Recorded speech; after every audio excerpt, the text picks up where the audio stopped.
Good morning, ladies and gentlemen. Thank you for joining us today. We're here today to talk about the undercard of the show that takes place on the 26th of July in Manchester at the Phones for You Arena, which features final eliminator for the world title between Derek Chisora and Tyson Fury. We've got an outstanding, besides having an outstanding main event, we've got an outstanding undercard. We've got the vacant middleweight championship of Europe, which features Saunders, British and Commonwealth champion, sits to my left, and he sits to my right as he's training him his hips. He is fighting his third on the trot undefeated fight. So he's fighting Emmanuel Blandamura from Rome in Italy. He's the former EU champion, 22-0. So you've got two undefeated fighters going in now. And what is important from my perspective, and I think certainly from Bill's, is that this is an eliminator for the world title. The winner of this will get the #1 slot in the WBO and then be made mandatory challenger to Quinlan. So a lot to go, like the main event, there's a lot riding on this. So it's quite for me, quite an exciting situation with both of these fights. You know, they are not just about the fight, they're about the future and putting themselves and the winners put themselves in a position where they become mandatory challenger and will fight for the world title. So all good things, and we managed to secure the fight, get it over here, which I'm delighted with, and you know, it's up to Bill to go out there and do the business, which I know he's capable of doing. He's had some problems with injuries, but hopefully that's all settled down now, and he can move forward and show the boxing world, show Britain what he's got. And I think that, you know, if things go to plan, he can become world champion. He's got to get through this guy, and then then it'll be a tough fight after that for world titles. But he's capable of doing it. He's been around now, it's about 5 years as a pro, I think. Bags of experience. Now's the time to step up and show everybody what level he should be fighting at and what he's capable of doing. So that's what the plan is. We also have on the undercard the light middleweight championship of Great Britain. Liam Smith from Liverpool, who I think is an outstanding young fighter, will be defending his title against Navid Mansouri from Rotherham. We've got the superweight featherweight championship of Great Britain. Liam Walsh against an opponent to be named. We're working on a couple of fights at the moment. We'll let you know in due course. And then we've got a cracker of a fight. Liverpool v Manchester, Derry Matthews from Liverpool against Terry Flanagan, undefeated from Manchester in England. So it's, you know, they're cracking fights, really good build, and as I say, I hope we get a full house, and I hope that everybody goes along and after being fed up with the World Cup and seeing England do their best. And, you know, we might win it, I don't know, but please God we do. But theory might get some disappointment, we get some good things happen on the 26th and some good victories for British fighters. Anyway, Bill's here, so's Jimmy, so if you've got any questions, please feel free to ask them. Tell us about the hand, Billy. Was it the same one that you've always had trouble with? No, it wasn't. It was the right hand. Just in training one day, and this happened slightly, and you know, I went and seen a doctor and that, and he said it was broke inside, so you know, I had to have a bit of time out, but it's all healed up now, and you know, I'm just strengthening that up. Did you have surgery? I did have surgery, yeah. I had surgery on the right hand of the scar there, but hopefully, please God, it's on the mend now. How long ago was that? It was about 2.5 months ago now. I had the operation, so it's just coming back now. I started shadow boxing and strengthening it up and using it as normal now. Start punching next week, so it's all looking onwards and upwards so far. And the left hand, the problems you've had with that, sort of on and off? Yeah, I'm injury prone, that's all I keep getting is injuries, but you know, I think the left hand now, I just get on with it and it does the job for me, and you know, they're getting stronger. I'm working on them now, just strengthening them. I've got, you know, some stuff I use and some exercises I exercise them. Do you do that every day? I do it every day now, yeah, just try to get as strong as I can just to get on with my job. Is it almost a mentally thing that you know you've got to let your punches go and not worry about maybe hurting your hands? Not really, because when I'm in there, that's all I think about is winning, and no matter what pain I go through, I just try to get the win, and I think that helps me forget about it. Because after you beat Ryder, your hands swelled up, didn't it? Yeah, I generally get swelling most fights. I think it's just the way I'm made, to be honest. I think I've got brick lambs, but no, they do the job and just got to get on with it. It's not going to stop you going all the way to the Definitely not. It won't stop me. A gun won't stop me. Can you just outline where the issues have been generally, Billy, with the hand? Is it down towards the wrist? Is it the metatarsals? Yeah, on the left hand it was then. So And I had one of the attendants done there, and they stapled it back in, and hopefully it's all right as rain now. So yeah, I've got one of the best men in the game of the car, Mike Hayton. I mean, he's a specialist in hands, and he's put them in the right path so far. So. Has he dealt with others before? Yeah. He's done Carnes. Done everybody. He does the Manchester United footballers' hands, like the goalies and that. So he's good.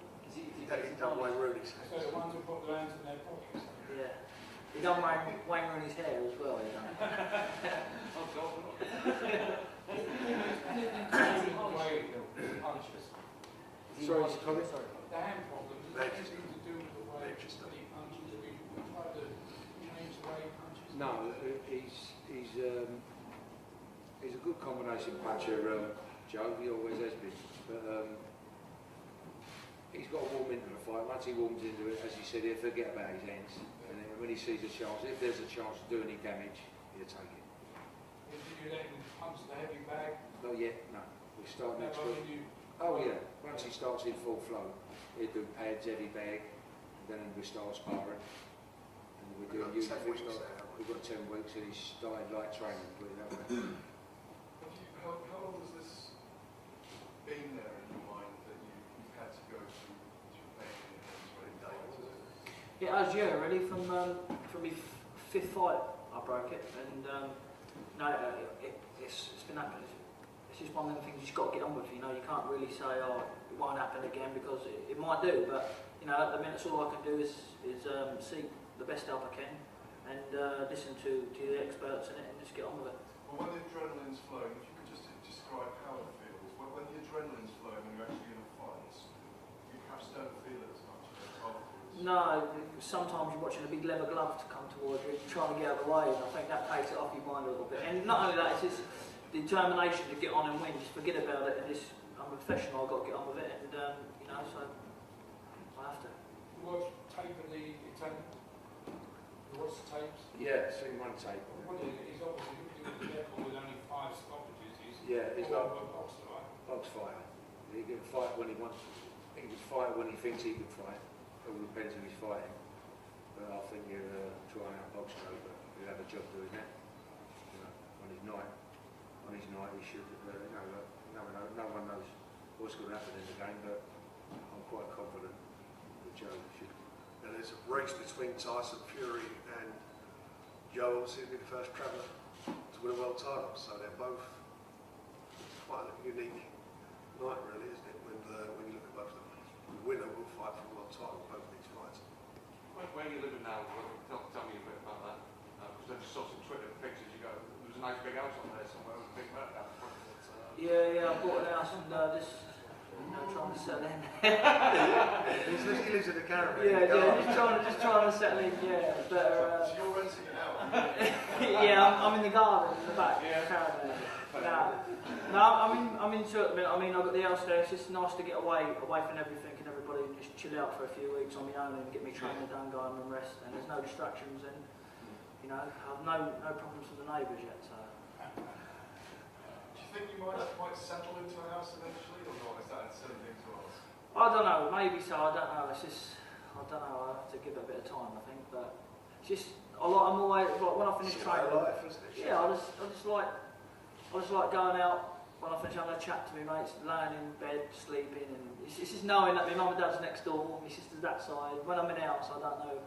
So you bought a house as a training camp, basically? Yeah, maybe so. Now, I'll be looking into settling into it. I mean, like I said, my career's getting a lot serious now. It's been serious from day one, but now I've got a dietitian on board.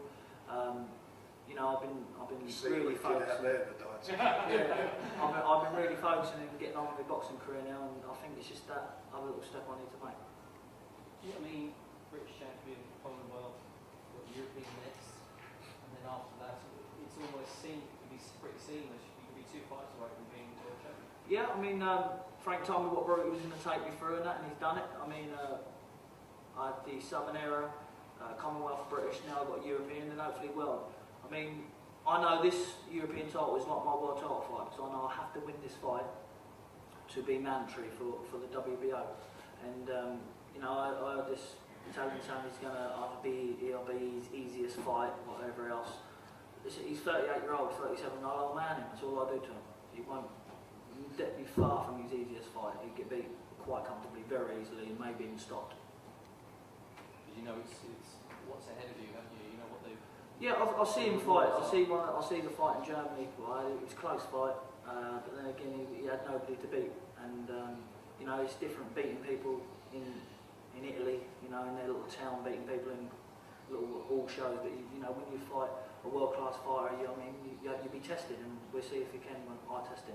But also, you know, potentially what the rewards are for you is if you win this. Well, that's it. Like I said, I'm taking this as my world title fight because I know I have to win this. I've come this far. I mean, I can't possibly afford to lose this fight. So this is everything on the line.